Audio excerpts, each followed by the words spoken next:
세계 각지 뉴스 현지 통신원 통해 직접 듣는 월드 리포트입니다. 오늘은 중국 상하이 장창관 통신원 전화 연결돼 있습니다. 안녕하십니까? 예, 안녕하십니까. 아이고, 여기 장창관입니다. 중국 상황도 또 오랜만에 연결을 해보는데요. 사실 한국은 이제 많이 바뀌었잖아요. 실내에서는 금연이 원칙이고 실외라 하더라도 흡연 구역이 따로 있게 마련인데 중국도 금연 분위기가 확산되고 있어요. 그중에 상하이가 실외 흡연 구역 기준을 발표했네요.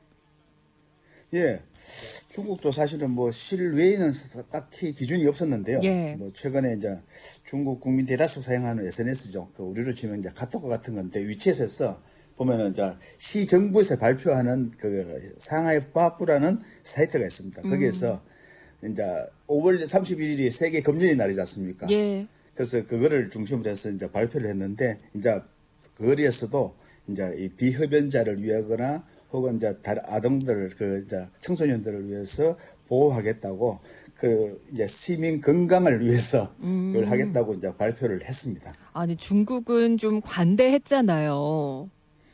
아, 많이 관대했죠. 예. 뭐 많이 알다시피 중국은 진짜 담배 문화 관대한 편입니다.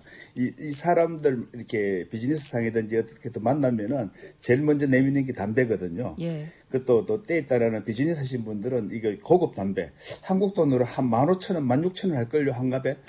예. 예, 비싼 건 그 정도로 합니다. 그래서 그런 거 뭐 주면서 하는데 저 같은 경우는 이제 비흡연자다 보니까 뭐 받지는 않지만 진짜 이렇게 사람 몇 사람 만나면은 한 하루 많이 피는 사람의 반날치는 아마 그 받을 겁니다. 그럴 정도로 이렇게 많이 주고요.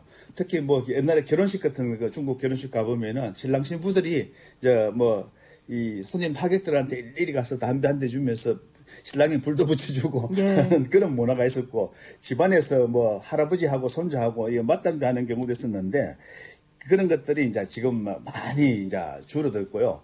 특히 이제 2014년도부터는 이 건물과 식당 내에서 실내 흡연을 금지했었습니다. 그래서 그 실내 흡연 그 발각이 되면은 최고 200위안 네, 벌금을 물기도 하고요.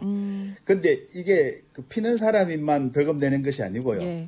그 식당이나 건물 관리인들이 제대로 이게 말리지 않았다고 벌금을 무는데 그게 상당합니다. 한국 돈으로 하면은 그러니까 중국 돈으로 10,000위안에서 한 30,000위안 정도까지 가는데요. 우리 돈으로 치면은 지금 현재 환율로 치면은 189만 원에서 567만 원까지 물릴 수 있도록 그렇게 되어 있습니다. 예. 그래서 실내 금연은 좀 아무래도 공공장소에서는 어려웠을 것이고, 근데 이제 상하이를 최초로 실외 흡연 구역 그 기준이랄까 이런 것들이 좀 다른 도시로도 좀 영향이 있을까요? 이 중국에 살다 보니까 이제 정책들을 보면은 이런 새로운 정책들 나오면은 대도시 뭐 상하이나 베이징이나 광저우나 선전 등 대도시에서 먼저 시행을 해보고 그다음에 한 1년 정도 지나면은 그걸 뭐 문제점이 있으면 보완해서 그걸 이제 2선 도시, 3선 도시로 이렇게 점점 퍼져 나가는데 그런 걸 보면은 아무래도 내년쯤 한 1년 후쯤에는 다른 2선 도시나 3선 도시에서도 이게 충분히 시행될 거라고 보고져 있어요.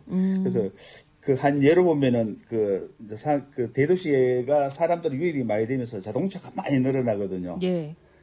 그러다 보니까 상하이 같은 경우는 자동차 번호판을 경매로 해서 판매를 합니다. 지금 가격이 한 그 10만 위안, 그러니까 한국 돈으로 한 1,890만 원 정도로 해요. 번호판, 자동차 번호판이. 그게 이제 예전에는 그 상하이하고 베이징만 했었는데 지금은 항저우도 하고 광저우도 하고 선전도 하고 이게 점점 늘어나는 거 보면은 이제 그런 정책들이 다른 지역에서 어떻게 하는 거 보고 또 그렇게 또 따라하는 경우도 많기 때문에 아무래도 내년에는 할 것 같습니다. 실외 흡연 구역 기준이 이제 발표가 됐으니 상하이 또 공기질에도 좀 영향이 있겠다 싶고요. 자, 미국의 오픈 AI 챗 GPT-4 대항마로 내놓은 중국 인공지능 대형 모델들이 저가로 출시가 됐습니다. 아무래도 가격 경쟁력 때문일까요? 이제 그런 것 같아요. 최근에 이제 미국에서 대형 오픈 AI들이 보면은 한 1년 동안 여러 차례 뭐 업그레이드도 됐지만은 가격도 많이 이렇게 내려왔지 않습니까?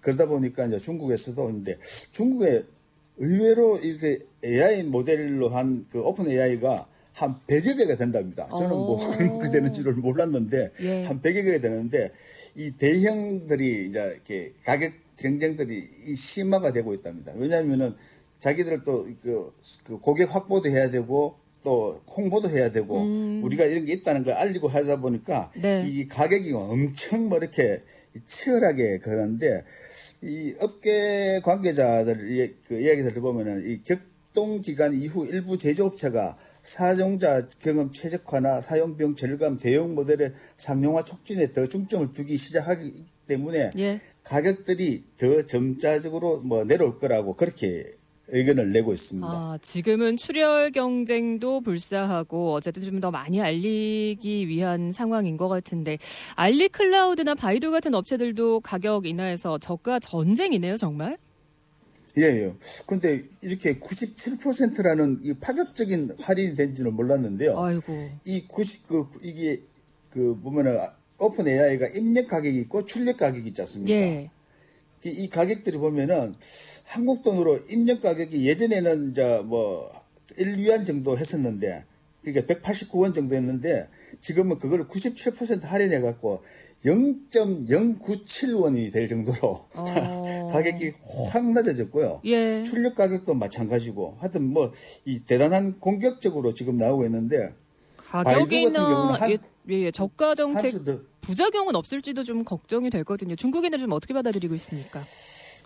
예, 뭐 금방 말씀드렸지만 바이두 같은 경우는 무료로도 가기 때문에 아. 아무래도 이제 그런 출혈 경쟁들이 심화될 거라고 이야기하고요.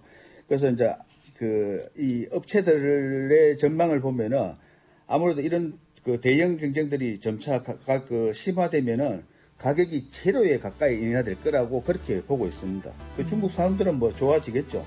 아무도 창업자들이 힘들어질 거라고 보고 있습니다. 그렇네요. 자, 오늘 여기까지 듣겠습니다. 중국 상하이 장상관 통신원 고맙습니다. 네, 수고하십시오.